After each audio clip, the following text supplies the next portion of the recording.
لا هو يساند، هو يدافع عن العملية السياسية. أنت ضدها جملة وتفصيل. أنا طبعا ضد. اسمعني، أنا دافع عن العملية السياسية ولا أدافع عن شخص معين أو حزب معين.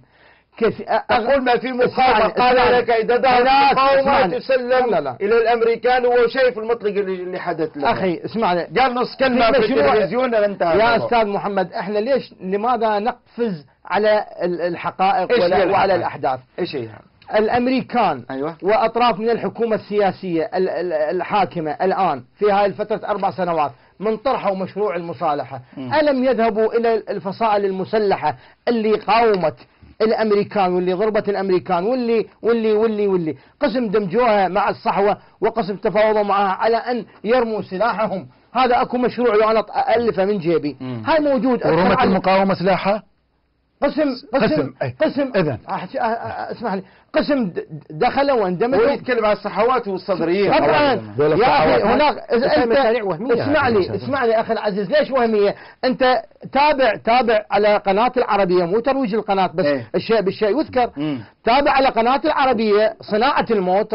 ترى كثير من امراء القاعده او المقاومين رموا سلاحهم ودخلوا بالعمليه السياسيه او بجانب الصحوات. وانا شخصيا يعني ساندت الصحوات بمقال كلش محترم، واتتني ردود افعال كلش كثيره يعني للقراء عليه.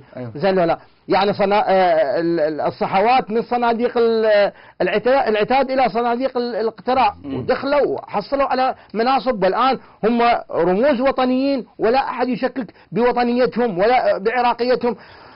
احنا الان لما نقول المقاومه، أنا أذهب مع الأستاذ مازن وأحترم رأيه جملة وتفصيلا، المقاومة بديل. أوكي طيب، احنا كنا نتأمل خلال هاي الفترة الانتخابات الماضية أن تطرح نفسها المقاومة بصناديق الاقتراع وتنزل كبديل بالساحة، وأن تسحب أن تسحب البساط من تحت أقدام. كيف تكون دقيقة كلمة بديل يعني alternative، يعني كيف بديل؟ هل تدخل داخل العملية المرسومة الآن أم تقلب العملية ككل؟ محمد شوف أنت، يعني شوف المفاهيم والقيم شلون تغيرت. شوف يا زمن هذا اللي الآن حتى المقاومة الوطنية ما عندها لا غطاء عربي لا غطاء إقليمي، الكل يخشى أن يعلن ولو تصريح من بعيد دعما للمقاومة، ويعرفون العراق تحت الاحتلال، ويعرفون العراق ويعرفون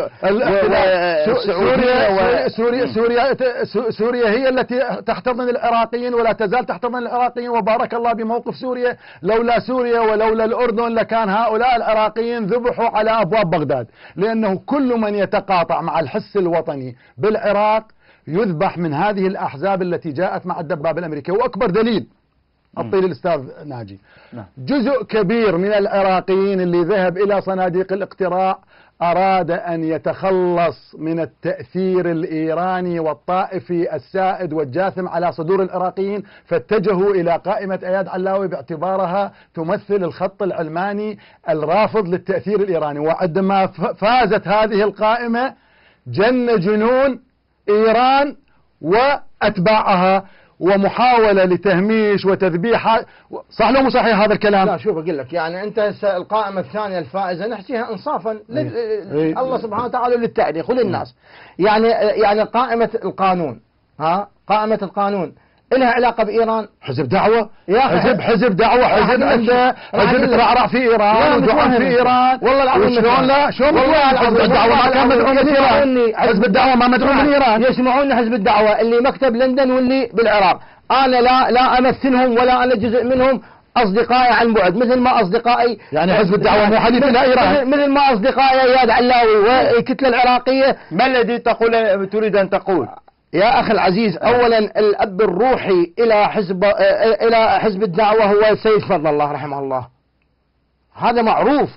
وهم أيام راح ذلك يعزي فيه يعني في طبعا، وهم يفطرون على فطوره ويصومون على صيامه ويعيدون مع عيده.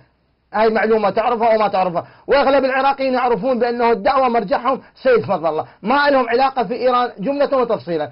واللي لكن كانوا حبيب اسال بس والله اسال والله تسمح لي، اذا كان الشيخ محمد حسين فضل الله اية الله العظمى طبعا الله يرحمه، اذا كان هو يقال انه من وجوه المقاومه في لبنان ويدعم حزب الله وكذا، ليش المالكي اذا كان من اتباعه ليش هو ضد المقاومه اللي يتحدث على لا اسمعني خليني اقول لك مو هي المقاومه، اسمعني قلت لك انا لا ادافع عن جهه معينه، ولكن نحن الان في لندن، والاشخاص اللي كانوا شاهدين وليست حاضرين بمؤتمر لندن 2002 حاضرين هنا احياء.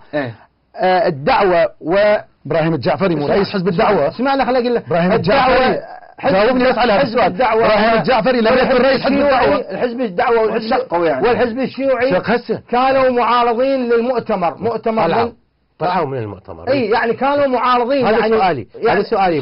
مو كل القوى السياسيه معارضين كانوا ويقفون عبر ارصفه الفندق هيلتون ويرفعون لافتات ينددون بمن بالامريكان ومشروعهم باحتلال العراق. جناح الدعوه الجعفري؟ نعم الجعفري كان في المؤتمر. لا شوف استاذ مازح مو واحد خلافات المالكي جناح المالكي هو الجعفري على هذا الموقف. لا صدقني. لا الجعفري كان اجيب لك الاستاذ محمد هو يفصل بيناتنا، انا اجيب لك فيديو يثبت بانه الجعفري يقف على شارع اجور رود مقابل هيلتون، تلاحظ، ويقف ضد الغزو ضد الاحتلال العراق. هسه انا بس اقول لك اتخذتوا حق. لا معذره بس يعني كلهم ضد الغزو، بعدين مين اجى الغزو؟